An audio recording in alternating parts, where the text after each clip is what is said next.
హల్లెలూయా హల్లెలూయా హల్లెలూయా. ఈరోజు ఆదివారం 9వ నెలలో చివరి ఆదివారం. 9వ నెలలో చివరి ఆదివారంలో ఉన్నాం. ప్రారంభం నుంచి చివరి వరకు దేవుడు అనేక ఆపదల నుంచి, కష్టాల నుంచి దేవుడు మనల్ని కాపాడి ఉన్నాడు. దేవుని నామానికి మహిమ కలుగును గాక. హల్లెలూయా హల్లెలూయా. మరి ఈ సమయంలో చిన్న వాక్యాన్ని జ్ఞాపకం చేయాలనుకుంటున్నాను. మీరు బిడ్డలారా, ఇశ్రాయేలు ప్రజలు దేవునికి ఎంతో ఇష్టమైన వారు. ఈ రోజున పాత నిబంధన, కొత్త నిబంధన. పాత నిబంధనలు దేవుడు మనం నిర్మించాడు, సృష్టించాడు. సృష్టించేటువంటి సృష్టికర్త ఆ సృష్టి పాడైపోతుంటే అలా విడిచిపెట్టలేదు. అది ఒప్పందం చేసుకున్నాడు అబ్రహాంతో. నేను మీ సంతానం సముద్రం ఇస్రాయేలు వలె నేను విస్తరింపజేస్తానన్నాడు. ఆ వాగ్దానం ప్రకారమే ఆ యొక్క దేవాది దేవుడు నాశనమైపోతున్నటువంటి, పాడైపోతున్నటువంటి ఈ సృష్టిని బాగు చేయడానికి మరలా ఇంకొక ఒప్పందాన్ని చేసుకున్నాడు. ఈ రెండవ ఒప్పందం ఏమిటంటే నజరేయుడగు యేసు క్రీస్తు ద్వారా రక్షణ. దేవుని స్తోత్రం. అందుకే ఇది నూతన నిబంధన. New agreement. మనము ఆస్తి కొంటున్నప్పుడు మరి మనం ఏ విధంగా అగ్రిమెంట్ చేసుకుంటామో ఆ విధంగా రెండవసారి దేవుడు ఒక నూతన నిబంధనను అగ్రిమెంట్ చేశాడు. అదే నూతన నిబంధన. దేవుని బిడ్డలారా, ఇశ్రాయేలు జీవితంలో ఇశ్రాయేలు ప్రజలు చెడిపోవడానికి కారణము చాలా మంది రాజులు ఉన్నారు, ప్రవక్తలు ఉన్నారు, మనుషులు ఉన్నారు. అయితే ఈ రోజున మరి మనమందరము కూడా దేవుని బిడ్డలుగా పిలువబడుతూ ఉన్నాం. దేవుడు మనతో తన వాక్కును పంపిస్తూ ఉన్నాడు. తన యొక్క వాక్కును పంపించి మనతో మాట్లాడుతూ ఉన్నాడు. ఏంటంటే మరి ఇశ్రాయేలు ప్రజల మీద దాడి చేయడానికి ఫిలిష్తీయులు రెడీగా ఉన్నారు. ఫిలిష్తీయులు సిద్ధంగా ఉంటే మరి అప్పుడు ఏలీ యొక్క కుమారుడు యుద్ధంలో చనిపోయారని చెప్పేసి ఆ మాట వినటమే ఏలీయా ఏమయ్యాడంటే చనిపోయాడు. మొదటి సమూయేలు 4వ అధ్యాయము, మొదటి సమూయేలు గ్రంథము 4వ అధ్యాయము 10వ వచనం నుంచి చదువుకుందాం. వాడిగా చదువుతాం. ఫిలిష్తీయులు యుద్ధం చేయగా ఇశ్రాయేలు ఓడిపోయి అందరూ తమ డేరాలకు పరిగెత్తి వచ్చింది. అప్పుడు అత్యధికమైన వధ జరిగెను. ఇశ్రాయేలులో 30,000 కాల్బలము కూలెను. మరియు దేవుని మందసము పట్టబడెను. అది కాకను హోఫ్నీ ఫీనెహాసులకు ఏలీయా యొక్క 2 కుమారులు హతులైరి. ఆనాడే బెన్యామీను ఒకడు యుద్ధ భూమిలో నుండి పరిగెత్తి వచ్చి చినిగిన బట్టలతోనూ తల మీద ధూళితోనూ షిలోహులో ప్రవేశించెను. అతడు వచ్చినప్పుడు ఏలీ మందసము విషయమై గుండె అవిచు త్రోవ ప్రక్కను పీట మీద కూర్చుండి ఎదురు చూచుచుండెను. ఆ మనుషుడు పట్టణంలోనికి వర్తమానము తేగ పట్టణస్థులందరూ కేకలు వేసిరి. ఏలీ ఆ కేకలు విని ఈ గలత్తు ఏమని అతడు అడగగా ఆ మనుషుడు త్వరగా వచ్చి ఏలీతో సంగతి తెలియజెప్పాను. ఏలీ 98 ఏళ్ల వాడై ఉండెను. అతనికి దృష్టి మందగించినందున అతని కళ్ళు కలరాకుండెను. ఆ మనుషుడు యుద్ధములో నుండి పరిగెత్తి వచ్చినని యుద్ధములో నుండి వచ్చిన వాడను నేనే.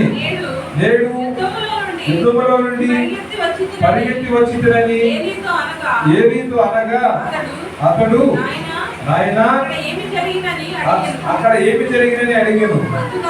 అందుకు అతడు ఇశ్రాయేలీయులు ఫిలిష్తీయుల ముందర నిలవలేకపోయిరి. జనులలో అనేకులు హతులైరి.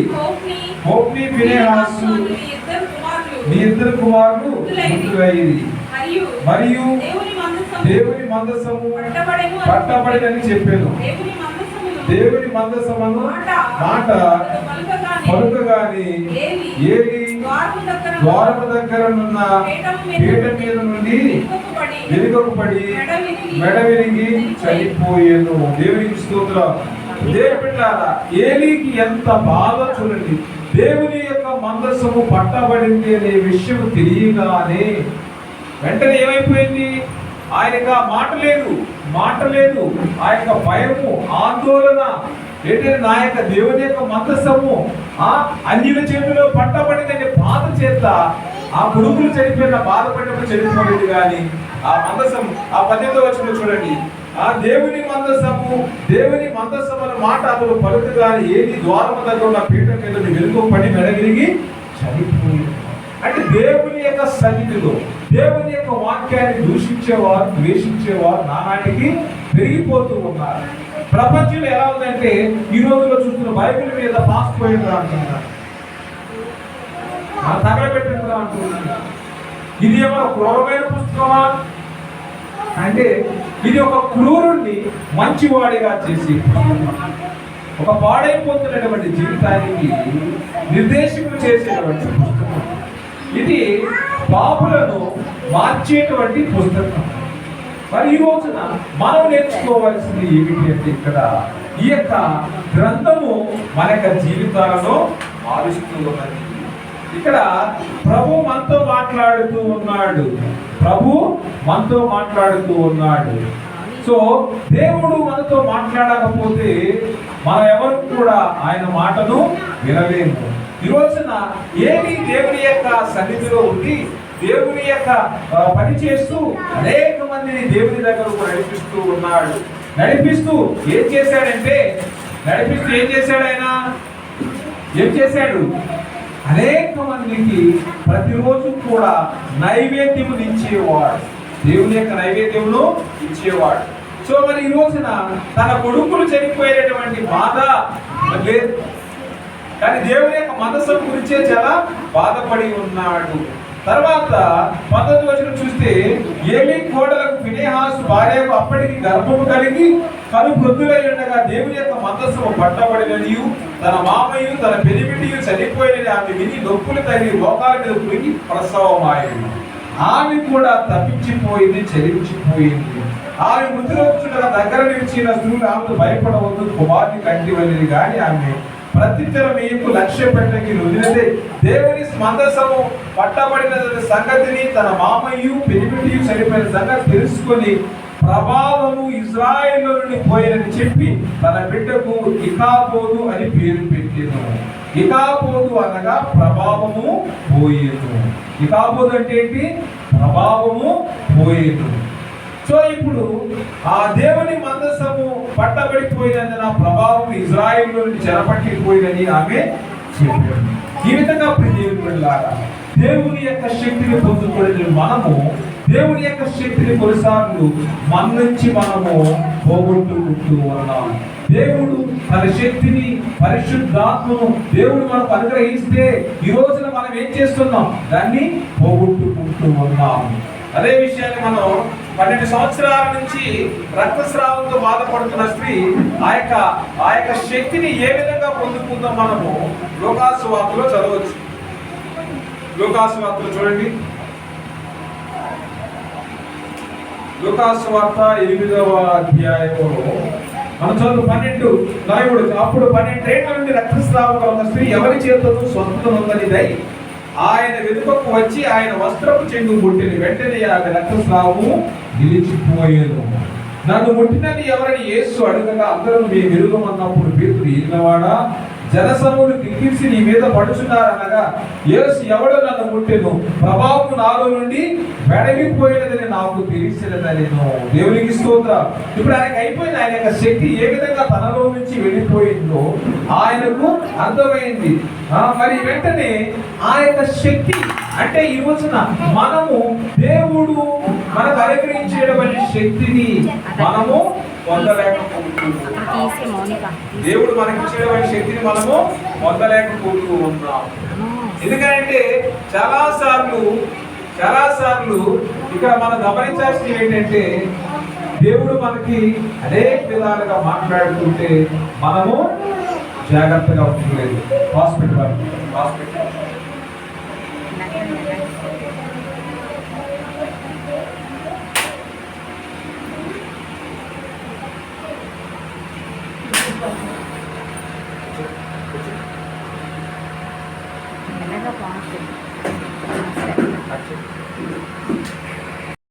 ప్రభావం నాలో నుంచి తొలగిపోయింది.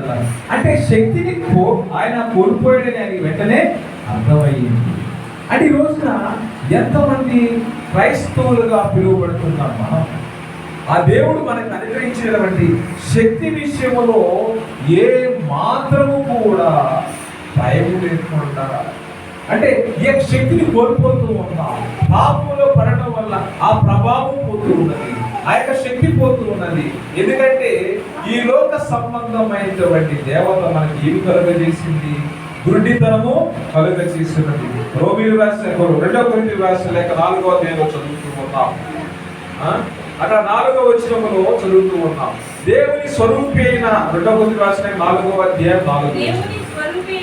దేవుని స్వరూపి అయిన క్రీస్తు మహిమను కనపరచు స్వార్థ ప్రకాశము వారికి ప్రకాశింపకు నిమిత్తము ఈ యుగ సంబంధమైన దేవత అవిశ్వాసులైన వారి మనోనేత్రములకు గుడ్డితనము కలుగజేసేను. ప్రియమైన బిడ్డలారా, ఇది ఇక్కడ ఈ అవిశ్వాసులైన వారికి ఉంది. ఈ రోజు ఇంకో విషయం ఏంటంటే విశ్వాసులైన వారికి గుడ్డితనం కలుగుతున్నది. ఎవరు కలుగుతున్నది? విశ్వాసులైన వారికి గుడ్డితనము కలుగుతూ ఉన్నది. ఎందుకంటే వారు ఒకసారి దేవుని యొక్క శక్తిని రుచి చూచి మరలా వాళ్ళకి వెళ్ళిపోతున్నారు, లోకంలోనికి వెళ్ళిపోతూ ఉన్నారు. అట్టి వారిని బాగు చేయటం ఎవరి తరము కాదని చెప్పేసి పౌలు గారు హెబ్రీయులకు రాసిన లేఖలో సెలవిస్తూ ఉన్నారు. ఒకసారి ఆ యేసయ్యను చూసి హెబ్రీయులకు రాసిన లేఖ 6వ అధ్యాయం చూడండి. 6వ అధ్యాయంలో హెబ్రీయులకు రాసిన లేఖ 6వ అధ్యాయములో ఒకసారి వెలిగింపబడి 4వ వచనం, ఒకసారి వెలిగింపబడి పరలోక సంబంధమైన వరములు రుచి చూచి పరిశుద్ధాత్మలో పాలివారై దేవుని దివ్య వాక్యమును రాబో యుగ సంబంధమైన శక్తుల ప్రభావం అనుభవించిన తర్వాత తప్పిపోయిన వారు తమ విషయములో దేవుని కుమారుని మరలా శిలువ వేయచ్చు బాహాటముగా ఆయనను అవమానపరుచున్నారు కనుక మారు మనసు పొందినట్టు అట్టి వారిని మరలా నూతన పరుచుట అసాధ్యము. ఈరోజు ఎవరు వీళ్ళు? ఎవరు? విశ్వాసులా? విశ్వాసులు. వీళ్ళెవరు? విశ్వాసులు. మనం 2 కొరింథీయులకు రాసిన 4వ అధ్యాయం చదివే వారు ఎవరు? అవిశ్వాసులు తప్పిపోతారు, వాళ్ళకి తెలియదు. కానీ విశ్వాసి తప్పిపోయాడంటే ఒక అవిశ్వాసి కోసం ఎంత దూరమైన వీడు, అవిశ్వాసి కోసం ఎంత దూరమైన వీడు, ఎంత నష్టమైన జరగని పర్వాలేదు. కానీ ఒక విశ్వాసి కోసం నీ సమయాన్ని నువ్వు వృధా చేయదు. ఎందుకంటే వాడు రుచి చూశాడు, తెలియదా? వాడు చూడలేదా? చూశాడు కదా, విన్నాడు కదా. అంటే ఇప్పుడు తప్పిపోయాడు. ఎక్కడ? తెలిసి తప్పిపోయాడు. విశ్వాసం ఎలా తప్పిపోయాడు? తెలిసి తప్పిపోయాడు. కాబట్టి అలాంటి వారిని సరిచేయటము దేవుని తప్ప మన తరము. దేవుని బిడ్డ ఈ విషయాన్ని మనము అర్థం చేసుకోవాలి. ఎందుకంటే యేసు ప్రభువు ఒకసారి వెలిగింపబడి పరలోక సంబంధమైన వరాలను రుచి చూసిన తర్వాత ఈ లోకంలో ఉన్నటువంటి విషయాల్లో కానీ దేవుని కుమారుని వాళ్ళు ఈ లోకంలో జీవిస్తూ లోకానుసారంగా మారిపోయి దేవుని కుమారుని మరలా శిలువ వేస్తూ ఉన్నారు. ఆ ఆటకు ఆయనను అవమానపరుస్తూ ఉన్నారు. అంటే ఏ విధంగా తప్పిపోయాము? సమయంలో విషయం తప్పిపోతున్నాం, పనుల విషయంలో తప్పిపోతున్నాం, మాట విషయంలో తప్పిపోతున్నాం. అన్ని విషయాల్లో మనము తప్పిపోయి దేవునికి అసహ్యం కలిగిస్తూ ఉన్నాం. దేవునికి ఏం కలిగిస్తున్నాం? అసహ్యం కలిగిస్తున్నాం. ఇది ఏ విధంగా నేను తప్పిపోయాను ప్రభు. మలాకి గ్రంథము 4వ అధ్యాయం చూడండి.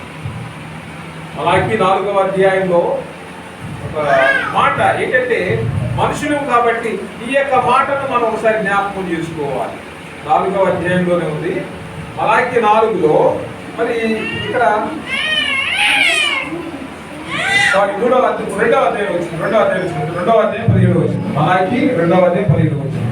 మీ మాటల చేత మీరు యెహోవాను ఆయాసపెట్టుచు దేని చేత ఆయనను ఆయాస పెట్టుచున్నామని మీరు అడుగుతున్నారే.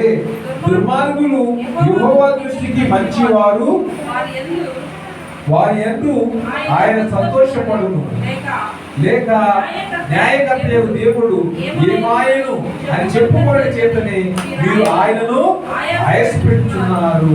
ఇక్కడేమంటే ఆయన దుర్మార్గులు యెహోవా దృష్టికి మంచివారు, వారి యందు ఆయన సంతోషపడదు. ఎందుకంటే వాళ్ళు మారతారు.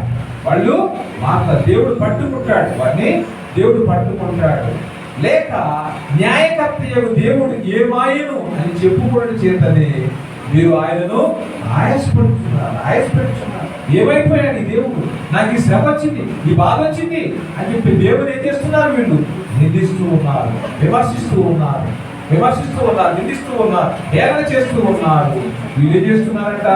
బాహాటముగా ఆయనను మరలా సిలువ వీస్తూ ఉన్నారు. సిలువ మరణం ఆయన ఒకసారి పొందాడు, కానీ ప్రతిరోజు మన పాపల వల్ల ఆయనను సిలువ వీస్తూ ఉన్నాం, మన మాటల వల్ల సిలువ వీస్తూ ఉన్నాం.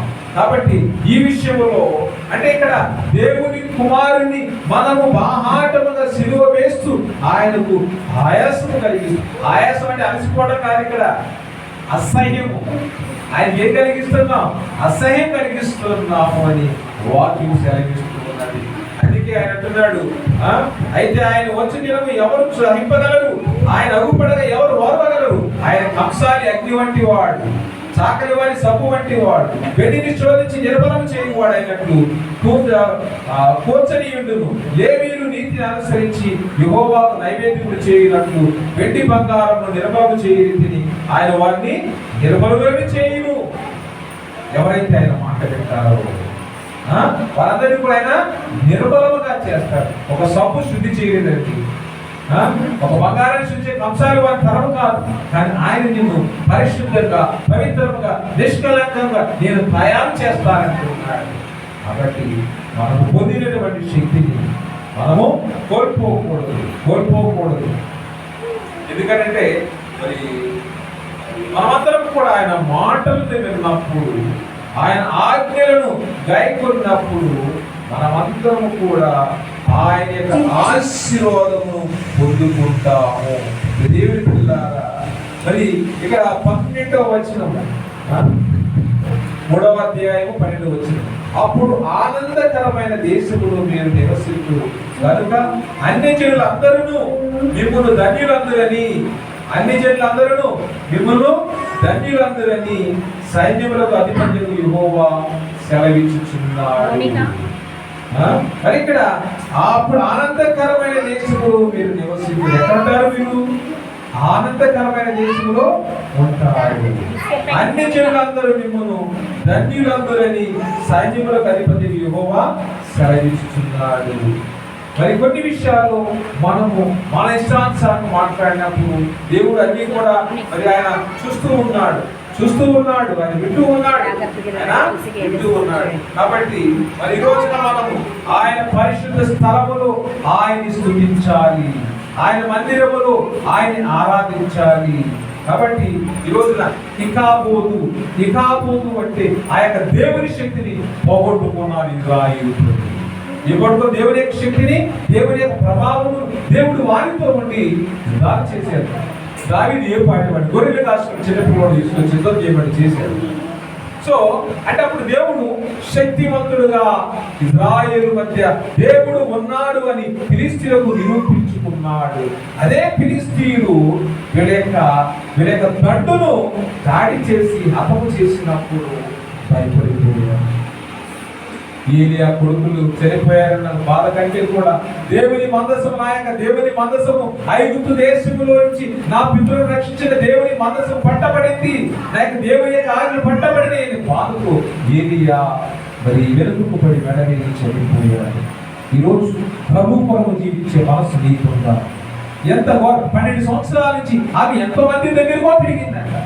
యేసు ప్రభు యొక్క ఆ యొక్క అంగి అంచులు పట్టుకుంటే వెంటనే స్వస్థత కలిగి ఉన్నది. నువ్వు దేవుని బిడ్డలారా, నువ్వు దేన్ని పట్టుకున్నావు, దేనితో జీవిస్తున్నావు ఒకసారి ఆలోచించుకోవాలి. ఎందుకంటే దేవుని యొక్క శక్తి నేను రక్షించడానికి ఆయన చెయ్యి కొరచగా లేదు. యెషయా ప్రవక్త అంటాడు, మిమ్మల్ని రక్షింపనేలకు ఉన్నట్టు ఆయన చెయ్యి కొరచగా లేదంటాడు. ఆయన యొక్క హస్తములు నిన్ను రక్షించడానికి నా కుమారుడా, నా కృప నీకు చాలునని రెండు చేతులెత్తి ఆయన పిలుచుచున్నాడు. హృదయం పెట్టారా, మన యొక్క హృదయములో స్థలముందా పిలుచుచున్నాడు ప్రభు యేసు నిన్ను. స్థలమున్నదా బిడ్డ, నీ హృదయలో స్థలమున్నదా? పిలుచుచున్నాడు ప్రభు యేసు నిన్ను. స్థలమున్నదా బిడ్డ, నీ హృదయలో స్థలమున్నదా? జక్కేయుడెంటనే దిగి వచ్చెను, సంతోషంగా స్వీకరించెను, పాపములెల్లా క్షమించెను, పరలోక రాజ్యము తనకిచ్చెను. పాపములెల్లా క్షమించెను, పరలోక రాజ్యము తనకిచ్చెను. ఎంతో సంతోషం, ఎంతో ఆనందం యేసుని సన్నిధిలో ఉన్నప్పుడు. పిలుచుచున్నాడు ప్రభు యేసు నిన్ను.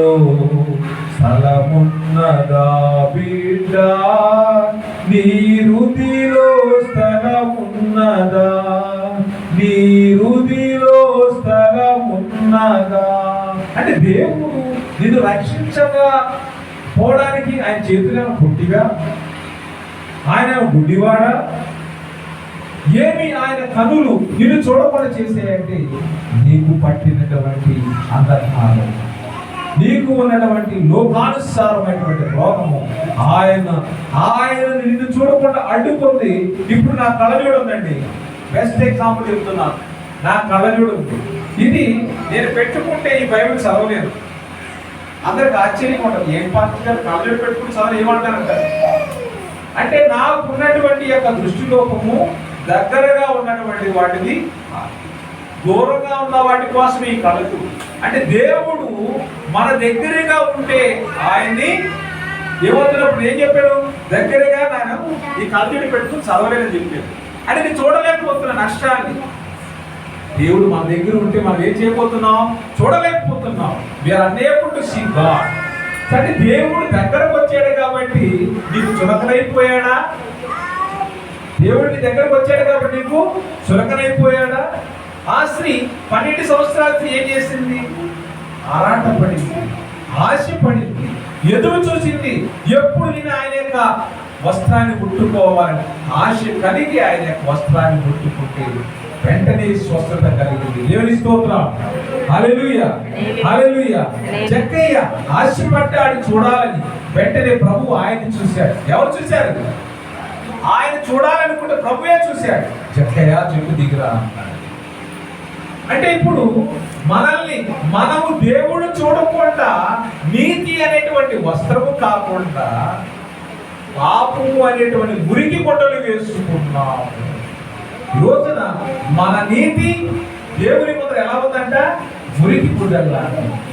నేను నీతిమంతుడిని, నేను యథార్థవంతుడిని, నాలో పాపము లేదు, నేను చేసింది కరెక్ట్ అనుకున్నావా? దేవుని దృష్టిలో మనం ఎవరిమి అంటే డర్టీ పీపుల్. ఎవరిమి? Dirty people. In the sight of God we are dirty people. పరిశుద్ధుడు ఒక్కడు నుండి ఆయన రక్తం చేత శుద్ధి చేస్తే నువ్వేం చేసావు? మరలా పాపం చేసి పాపానికి అతుక్కుపోయి మరలా లోకానికి ఎలా కనపడతావు? గురిగొడ్లాగా. సో ఈ సమయంలో ఆయన యొక్క ప్రభావం నీ నుంచి పోకముందే నువ్వు జాగ్రత్త పడాలి. ఎప్పుడు జాగ్రత్త పడాలి అంటే ఆయన నీకు ఇచ్చినటువంటి శక్తి నీ నుంచి తొలగిపోకముందే నువ్వు ఆ శక్తిని కాపాడుకోవాలి. God has given the power to your voice. దేవుడు నీ మాటకు శక్తినిచ్చి ఉన్నాడు. దేవుడు నీ మాటకు శక్తినిచ్చి ఉన్నాడు. ఆయనలో నుంచి ప్రభావము పోయింది. ఏలియా యొక్క కోడలు ఫినెహాసు యొక్క భార్య ఏమంది? పుట్టినటువంటి కొడుకును ఇకాబోదు అని పేరు పెట్టుకుంటుంది. నా యొక్క దేవుని యొక్క ప్రభావం మాలో నుంచి పోయిందని ఏడ్చి తను కూడా మరణపోయింది. ఆ ప్రభావం, ఆ శక్తి మన నుంచి పోకూడదు, మన బిడ్డల నుంచి పోకూడదు. దేవుని సన్నిధిలో మరి ఈ రోజున ఆయన ఏమన్నాడు? మీ మాటల చేత ఆయనకు వాక్యం ఏమన్నాడు? మీ మాటల చేత ఆయనకు అసహ్యం ఆయుష్ పెట్టుతున్నారు. సో ఈ రోజున మనం ఆయుష్ పెట్టేటువంటి వారిగా ఉండకూడదు, విసిగించే వారిగా మనము ఉండకూడదు. మీ సహోదరుడా, ఇది దేవుని యొక్క మాటకు, దేవుని యొక్క ఆజ్ఞకు వ్యతిరేకంగా మనము జీవించకూడదు.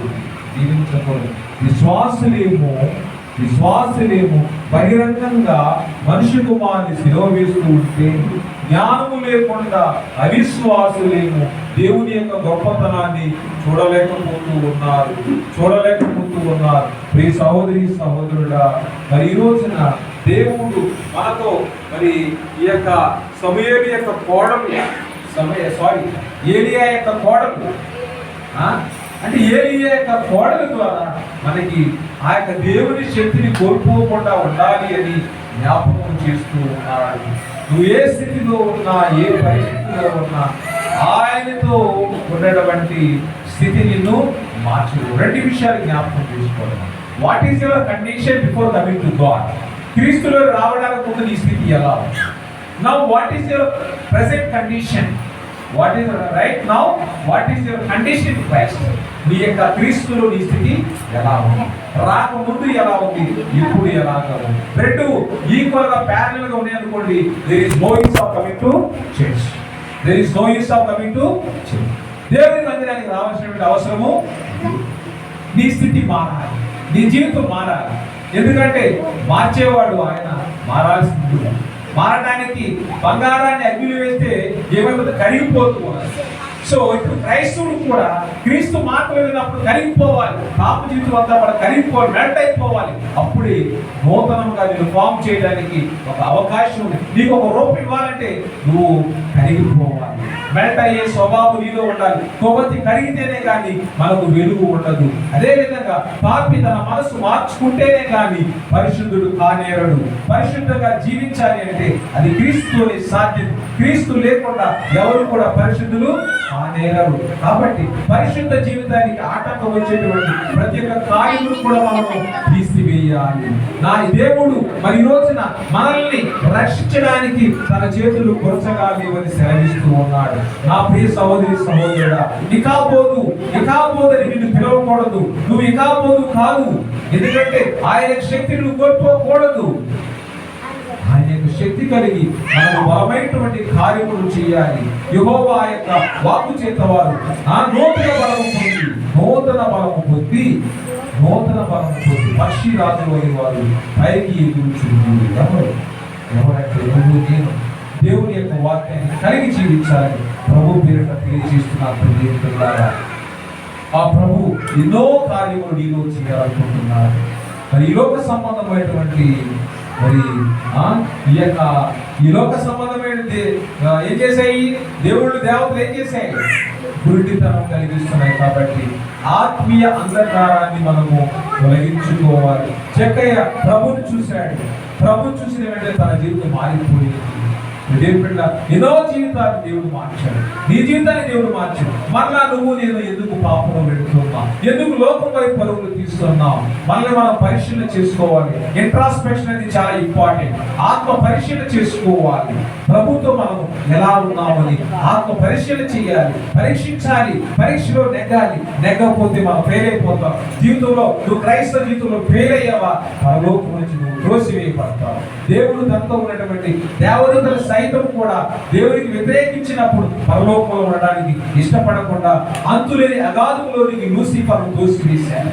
అది ఎంత లోతో, అది అంతులేని అగాధం. ఇంగ్లీష్లో చెప్పాలంటే బాటమ్లెస్ పిట్ అంటారు. బాటమ్లెస్ పిట్ అంటే ఆ విధంగా దేవుని సన్నిధిలో నుంచి మనం త్రోసివేయబడకూడదు. అంటే దేవుడితో ఉండాలి. దేవుడు ఏ తండ్రి అయినా కానీ పిల్లలు తనతో ఉన్న పిల్లలు దూరంగా తోసివేయడు. పిల్లల్ని దూరంగా తోసివేయలేదంటే పిల్లల్ని ప్రేమిస్తున్నాడు. త్రోసివేసాడంటే పిల్లలకి చిరాకు వచ్చినాడు. మా పిల్లలు అంత అమలు చేసి ఏం చేస్తారు? చిరాకు పడతాను, ఖచ్చితంగా తోసేస్తాను, దూరంగా కొడతాను. ఆ తండ్రి, విశ్వానికి తండ్రి అయినటువంటి సృష్టికర్త, ఆయన కూడా అసహించుకున్నాడు అనుకోండి, ఆయన కూడా కోపడ్డాడు అనుకోండి, ఇంకా నువ్వు నేను ఏ మాత్రం కూడా ఇవ్వటం. సృష్టి కూడా ఆయన మాట్లాడుతున్న సృష్టి అంతా కూడా కనిపిస్తూ ఉన్నది. వారికి ఆయన మాట్లాడుతూ ఉండగా పర్వతములు కనిపించు. కీర్తనాకారుడంటే యెహోవా మాట్లాడుచుండగా పర్వతములు కనిపిస్తున్నాయి. ధరణి వణుకుచున్నది, భూమి వణుకుచున్నది. ఆయన మాట్లాడుతుంది. ఇప్పుడు నీ హృదయం ఆగట్లేదా? ఆయన మాట్లాడితే నీ భయం కలగడం లేదా? ఒకసారి ప్రశ్నించుకోండి మీ సహోదరుల. దేవుని యొక్క శక్తి కలిగి నూతనమైనటువంటి కార్యం నిజమైన క్రైస్తవ జీవితం జీవించాలి. ఎవరు క్రైస్తవుడు ఎలా ఉన్నా కానీ నీ జీవితం ఎలా ఉందని ఒకసారి మనం పరిశీలన చేసుకోవాలి. God is going to see your heart. So let us surrender ourselves to the will of God. మనల్ని మనం ప్రభువు సమర్పించుకుందాం. దేవుని మాటలు దీవించి ఆశీర్వదించి మనలో దేవునికి అసహ్యం కలిగించే ప్రతి ఒక్క కార్యమును దేవుడు తీసివేసి పరిశుద్ధపరిచి నూతన పరచుకుందాం. ఆమేన్.